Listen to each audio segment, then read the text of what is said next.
Welcome, guys, to the third semester UG Common Course General English Text Signatures. Signatures expressing the self is a treasure trove of an exciting collection of writings. The first chapter is an excerpt from Memoirs written by the author Ricardo Neftali Regier Basualto. I believe you would recognize him more as Pablo Neruda, the immortal, the renowned love poet of Chile. Have a look at Pablo Neruda. Yes, deny me bread, air, light, spring, but never your laughter, for I would die. Such beautiful, charming lines. Let's have a look at the writer's biography. Pablo Neruda, the Chilean poet and diplomat, was born on 12 July 1904 in Parral, Chile. Chile's most beloved poet Neruda was a staunch supporter of the Communist Party and a great admirer of Stalin, Batista, and Fidel Castro.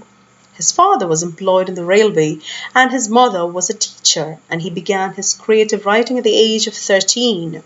In 1920, he contributed his creative writings, his articles and his poems to journals, and he adopted the pen name Pablo Neruda. And this showed his love, his passion, respect, and ardent love for the Czech poet Jan Neruda, owing to his father's disapproval of his poetic interests. Look at his major literary works: Residence on Earth, Canto General, 20 love poems and a song of despair, Pain in My Heart, and Then Come Back, The Lost Neruda. With the publication of his most renowned literary work, 20 love poems and a song of despair, Neruda won considerable fame. His books and poetry were published in various countries like Germany, Czechoslovakia, China, Denmark, Hungary, the United States, and what not. The turning point of Neruda's life came up with his duty in Spain. Then and there he got connected and he was involved in his friendship with the leading Spanish literary figure like Federico Garcia Lorca. So this actually led him to support the Republican group during the Spanish Civil War, and then and there began his left-wing association. Neruda was horrified at the civil and military brutalities, the catastrophe, the chaos, the mess, the brutalities of war, of the Civil War.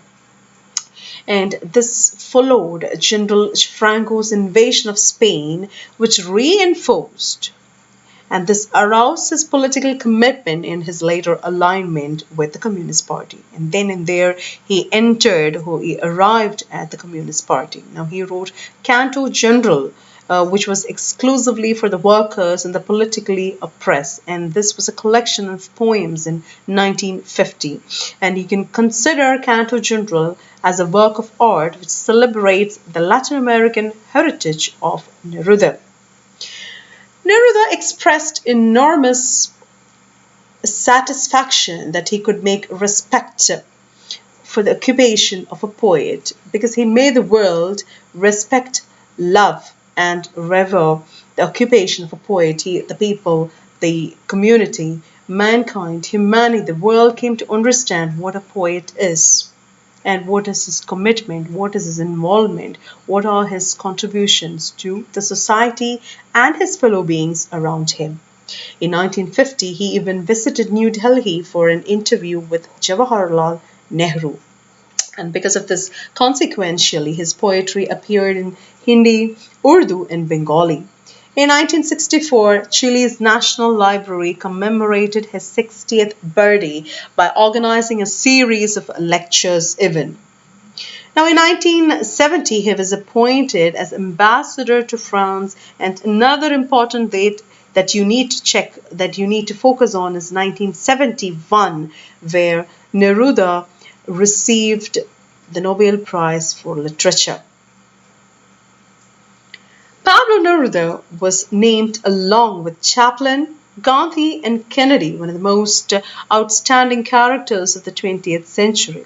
Now, both his political as well as his creative life were exciting, astounding, absorbing, and enormous. It was really celebrating. He was celebrating both his political and creative life.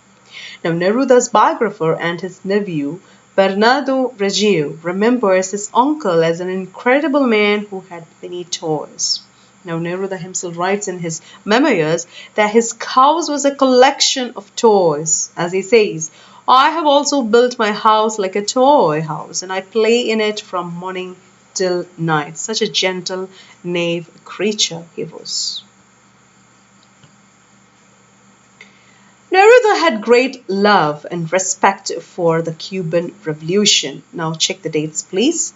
26 July 1953 to January 1st, 1959. So this is the time period of Cuban Revolution, and he even said that I became the first poet to devote an entire book to praising the Cuban Revolution. So he confesses his uncompromising stand and his pride in being a fighting revolutionary because he calls himself a revolutionary.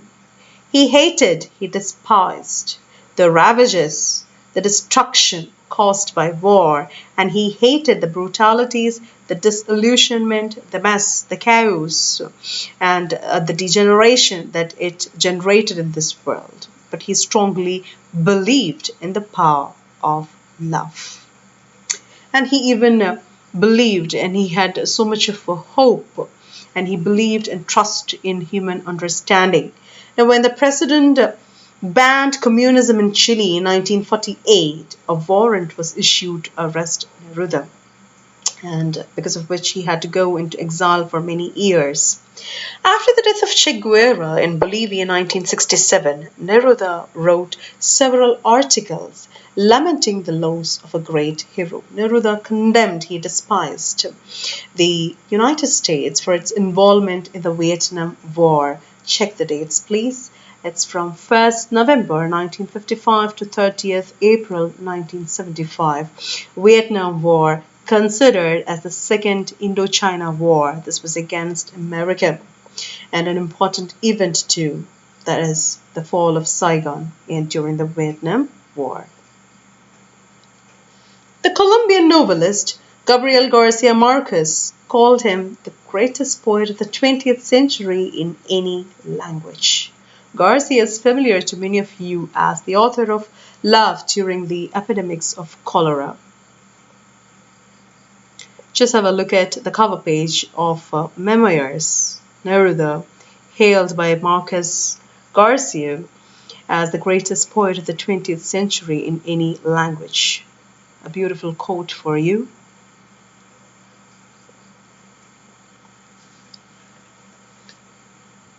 Yes.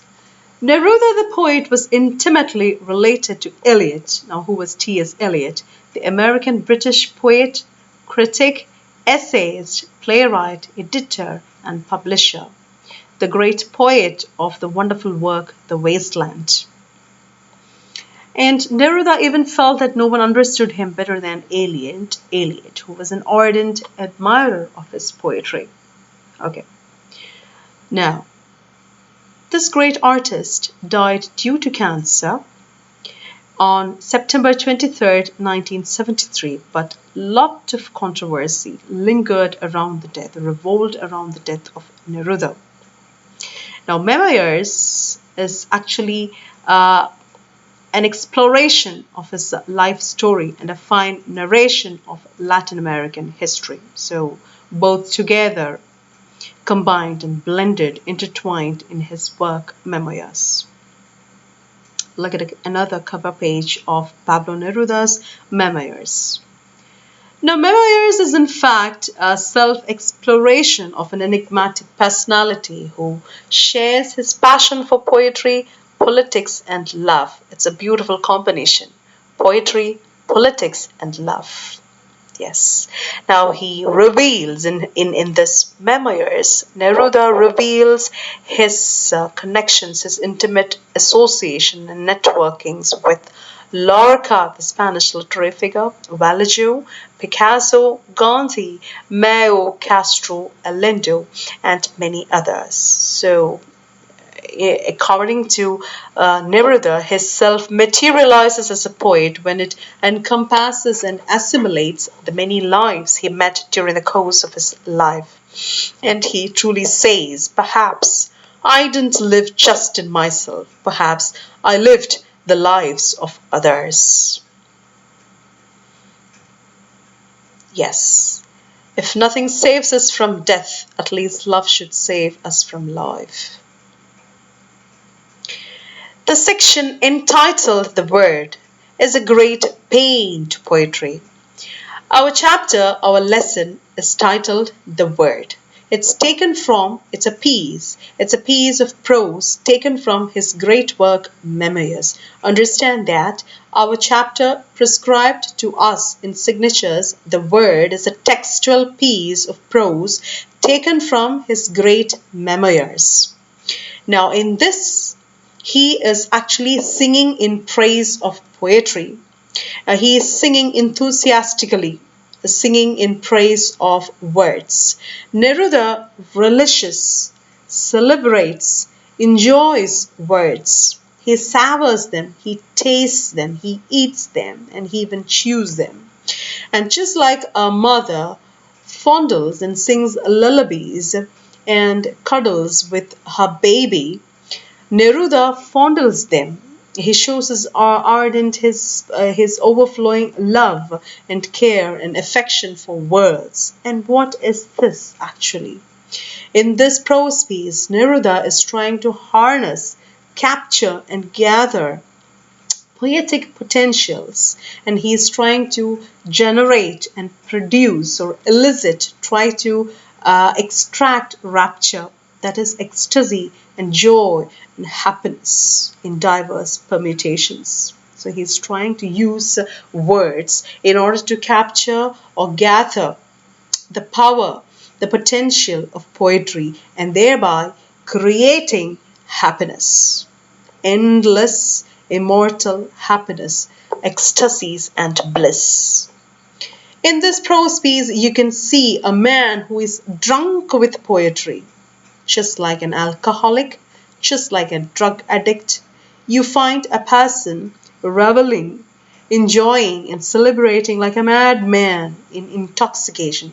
He is intoxicated, his consciousness is lost. He is reveling, he is enjoying, he's singing and shouting like a madman. What is he intoxicated with? He has drunk poetry. He has infused himself with words and the bliss and raptures and ecstasy caused by words. The whole passage, the whole text, which is written in prose, looks like it has the costume and touch of a poem. It stands out like a poem. And the whole passage is replete, is filled with images. You get a lot of graphic details. You get a lot of cinematographic images and a lot of surrealistic expressions.